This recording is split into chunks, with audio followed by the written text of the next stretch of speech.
Evening students, dear students, आज हम chapter number 11 नीति के दोहे करेंगे। इस चैप्टर में कबीरदास और रहीम जी के दोहे बताए गए हैं। इन दोहों में परिश्रम, परोपकार और समय के सदुपयोग की प्रेरणा दी गई है, साथ ही मधुर वाणी बोलने की प्रेरणा दी गई है। तो सबसे पहले हम कबीरदास जी के दोहे करेंगे। सबसे पहला जो दोहा है वो हम शुरू कर रहे हैं।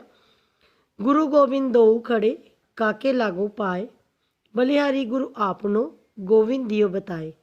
इस दोहे में कबीरदास जी कह रहे हैं कि गुरु और गोविंद अर्थात भगवान, दोऊ मने दोनों, खड़े मतलब खड़े हैं, काके किसके, लागो लगूं, पाए मैंने पाँव, कि गुरु और गोविंद दोनों एक साथ खड़े हैं, मैं किसके पाँव पहले छूं। बलिहारी गुरु आपनो, गोविंद दियो बताए।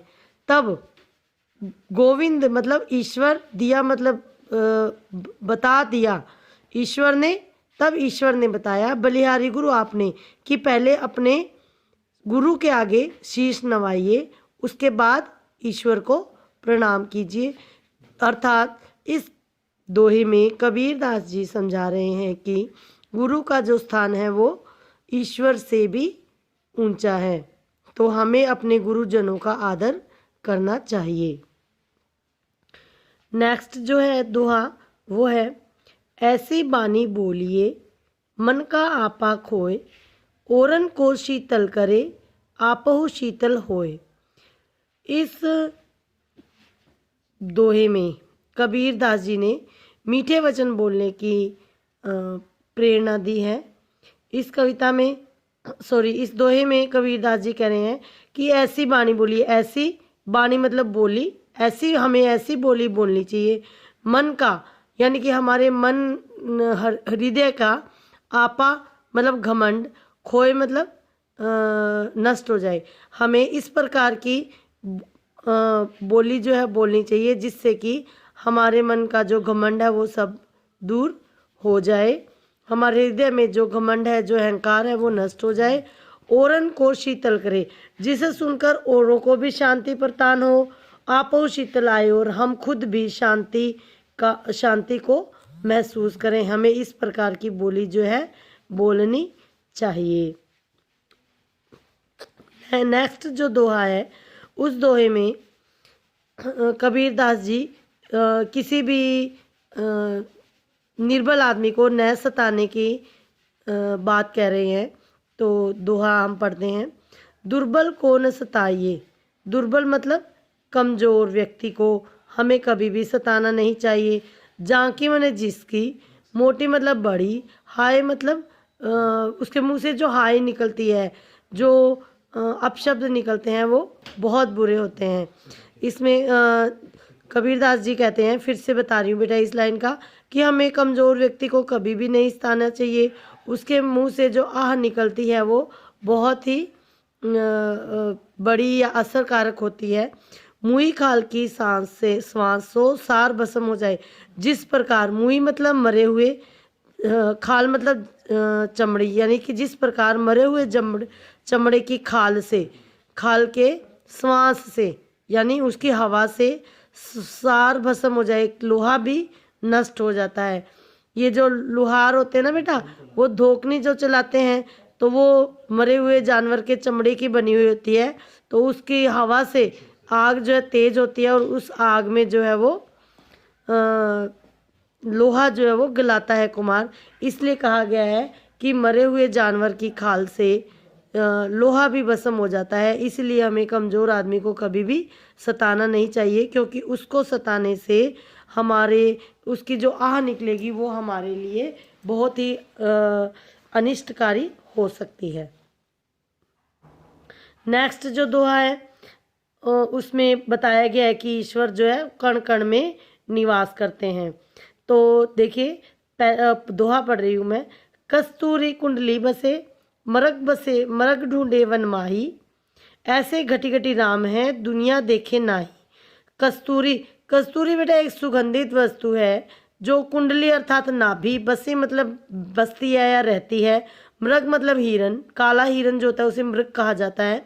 मृग के जो नाभि होती है उसके अंदर ये कस्तूरी होती है, और मृग जो है उसे वनों में ढूंढता फिरता है। मृग को उसकी खुशबू आती है, वो उसके नाभि के अंदर होती है और उसे उसकी खुशबू आती है, तो उसकी खुशबू से उस खुशबू को पाने के लिए वो घूमता रहता है वन में, इधर उधर जंगल में, लेकिन वो उसे कभी कहीं मिलती नहीं है। इस ऐसे घटी घटी नाम है दुनिया देखे नाई। इसी प्रकार ईश्वर जो है वो कण कण में बसे हो, घटी घटी मतलब कण कण। इसी प्रकार ईश्वर जो है वो कण कण में बसे हुए हैं, लेकिन दुनिया को वो दिखाई नहीं देते हैं। हम उसे इधर उधर, ईश्वर को पाने के लिए हम इधर उधर घूमते रहते हैं, ढूंढते रहते हैं, लेकिन ईश्वर को हम अगर अनुभव करें, हम ईश्वर की सच्ची भक्ति करें, तो ईश्वर हमें हर कण कण में, सृष्टि के कण कण में हमें ईश्वर दिखाई देंगे। इसी तरह ईश्वर जो है वो भी हमारे हृदय में भी ईश्वर का निवास है, तो हमें अपने हृदय में झांक कर देखना चाहिए, हमें ईश्वर के दर्शन जो है वो अवश्य होंगे। नेक्स्ट 2 है, निंदक नियरे राखिए आंगन कुटी छवाए, बिन पानी साबुन करे बिना निर्मल करे सवाए। इस दोहे में कबीर दास जी कह रहे हैं कि निंदक व्यक्ति को हमेशा, नियरे मतलब पास, निंदक मतलब जो हमारी बुराई हमें बताता है, कि जो हमारी अवगुण बताने वाला व्यक्ति है, जो हमारी बुराई बताता है, हमारे अवगुण जो बताता है, उस व्यक्ति को हमेशा अपने पास रखना चाहिए। जिस तरह आंगन में कुटिया की छाया पास में होती है,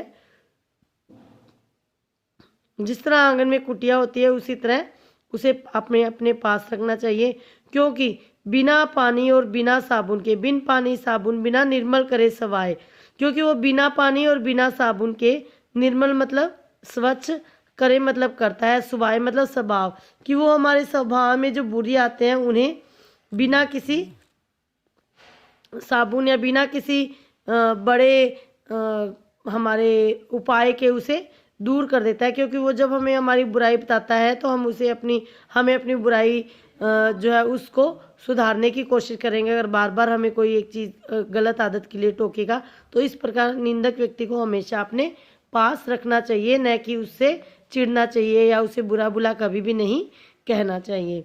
नेक्स्ट और लास्ट दोहा जो रहीम कबीर जी का है वो है, साहब सो सब होत है बंदे ते कुछ नाई, पर्वत ते राई करे राई पर्वत माही।